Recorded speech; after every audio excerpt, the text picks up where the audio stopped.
analizar el tema, sumamos a nuestro siguiente invitado.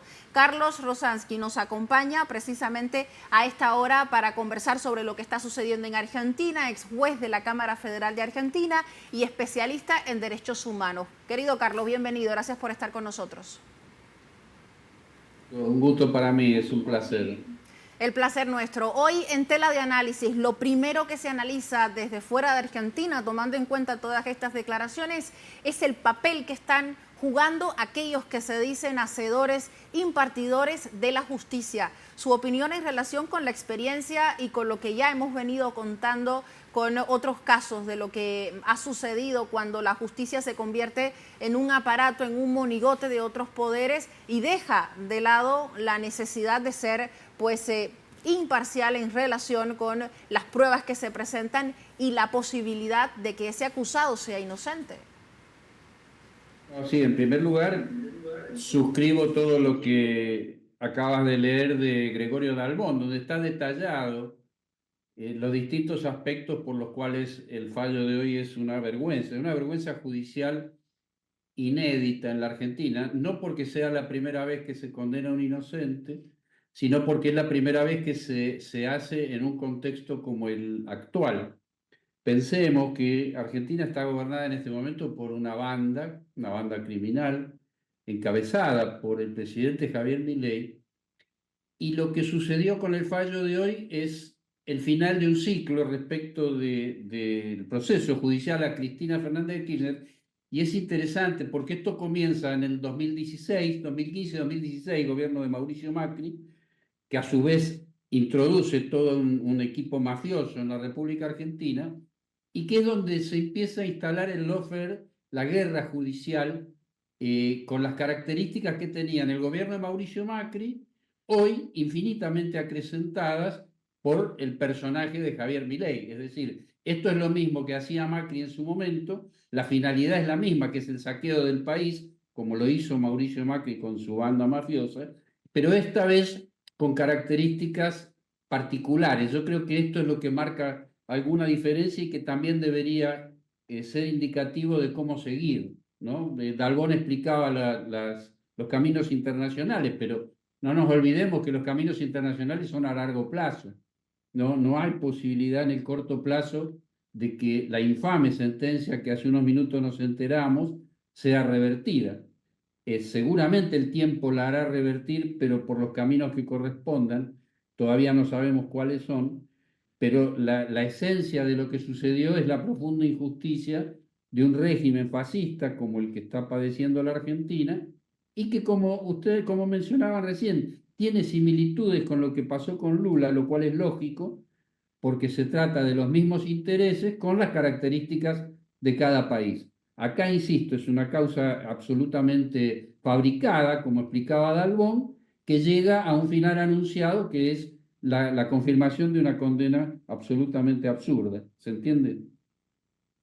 Carlos, lo que dices también me hace preguntarte la factibilidad de estos espacios internacionales, los cuales han demostrado hasta este momento que tampoco trabajan con cierta mirada de justicia, tomando en cuenta cuáles han sido las respuestas que ha dado la Corte Interamericana, por ejemplo, de Derechos Humanos en otros casos, la Comisión, el Consejo de Derechos Humanos de la ONU, tomando en cuenta la reacción que han tenido con lo que, por ejemplo, sucede en la Franja de Gaza contra el pueblo de Palestina y en otras ocasiones donde sus opiniones finales, sus fallos se han demostrado, han estado acorde a lo que el imperialismo, aquel que domina, busca, y en este caso, lo decía nuestro anterior invitado, desde la opinión de Marco Rubio ya se había dado de alguna manera un anuncio de esta muerte política. ¿Su opinión sobre el tema?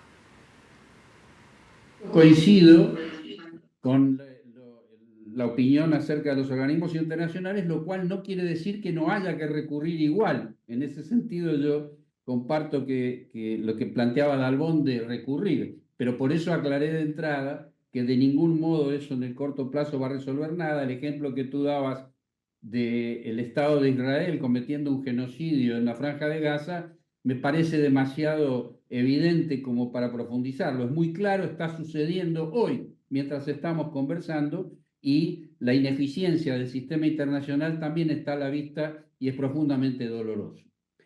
Volviendo a la Argentina, yo creo que también hay un tema que dejar planteado, que es que se lo dejó llegar a Milei a esta instancia, y esa instancia es la del contexto que permite la injusticia respecto de Cristina Fernández de Kirchner. Aclaro, Javier Milei, cuando era diputado de la Nación, ya había demostrado no solo su profundo desequilibrio, evidente desequilibrio mental, sino además su maldad visceral. Es un hombre visceralmente malo, es cruel. Esa crueldad debería haber generado, por ser conocida, porque la exteriorizó, debía haber generado que la Cámara de Diputados se lo expulsara en aquel momento. Eso hubiera evitado llegar hoy a esta conversación que estamos teniendo, y no se hizo. Luego, cuando él asume la presidencia de la Nación, al poco tiempo, él asume en diciembre de 2023, 2 meses después le hacemos el primer pedido de juicio político. Yo redacté ese pedido de juicio político. Al día de hoy le hemos hecho 7 pedidos de juicio político. Y esto lo estoy mencionando porque me interesa dejar planteado el rol que la dirigencia política tiene y la responsabilidad que tiene en frenar los atropellos que estamos viviendo. Vuelvo a Milei. Cuando Milei era diputado se lo debió haber frenado y no se hizo. Cuando Milei asumió, al día siguiente se quebró la legitimidad, al día siguiente se quebró por los primeros crímenes que comenzó a cometer. Ustedes deben saber que hoy están negando, como desde aquel día, medicamentos oncológicos a pacientes con cáncer. Para dar un solo ejemplo de la brutal crueldad con que está gobernando la República Argentina.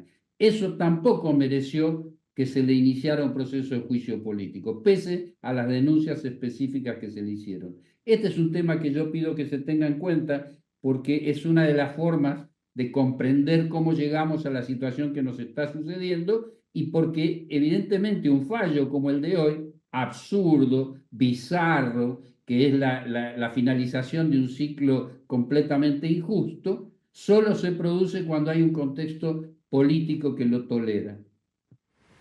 Carlos, es importante destacar sobre esta misma línea, casi para ir cerrando la entrevista, que no existen pruebas contra Cristina. Una de las irregularidades que se habían mencionado en el transcurso de estos años, en primera instancia, un elemento, digamos, esencial, la parcialidad de los jueces y de los fiscales. Luego se afirmaba que la expresidenta no tenía atribuciones respecto de las obras que fueron votadas en el presupuesto nacional por el Congreso. Se violó completamente la presunción de inocencia, y por otro lado se usaron pues supuestas justificaciones, datos, pruebas supuestamente de otros casos para seguir con esta línea, pero además que tampoco se llevó a juicio. De alguna manera está dejando esto un precedente de cómo va a funcionar la justicia durante todos estos años, incluso en relación al proceso eleccionario. Decía la expresidenta, somos los que estamos en el medio entre Macri y Javier Milei, pero es que Macri también enfrenta un proceso que no está siendo abordado, lo denunciaba también la autoridad.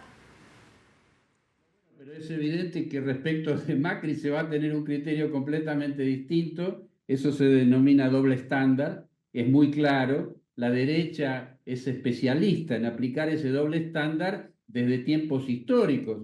Lo hacía Hitler, lo hacía Mussolini. Toda la derecha tiene ese criterio porque es una forma, primero, de construir un enemigo, y después que a ese enemigo se lo va a tratar con una vara completamente distinta que al amigo. Macri es un amigo. Macri, insisto, es un mafioso conocido que ha cometido infinidad de delitos y que no solo tiene impunidad, sino que si esto no se modifica, va a seguir teniendo impunidad. De modo que lo que suceda de acá en adelante, yo creo que hoy es un día bisagra, no sabemos bien hacia dónde, pero es un día bisagra. Primero porque se consumó una vergüenza histórica inédita en la Argentina a nivel judicial, me estoy refiriendo, pero en segundo lugar porque daría la sensación, por la reacción que se está viendo en estos momentos, hace muy poco tiempo que salió la sentencia, 1 hora apenas menos, pero por la reacción que se está viendo, probablemente esto llame a la reflexión, por un lado a la dirigencia, que es la que tiene la responsabilidad de encabezar una respuesta adecuada, y esa dirigencia siempre va a tener el acompañamiento del pueblo, como lo ha tenido en la historia y como lo ha tenido en otros países. Lo dijo Fidel Castro en aquel libro que yo tengo la suerte de tener un ejemplar de aquella época, de La historia me absolverá. Y la Argentina también es un ejemplo porque la dictadura genocida en Argentina duró menos años que en el resto de la región. Y eso es por la resistencia del pueblo argentino. Pero esa resistencia se tiene que producir con la dirigencia encabezándola. Es mi opinión.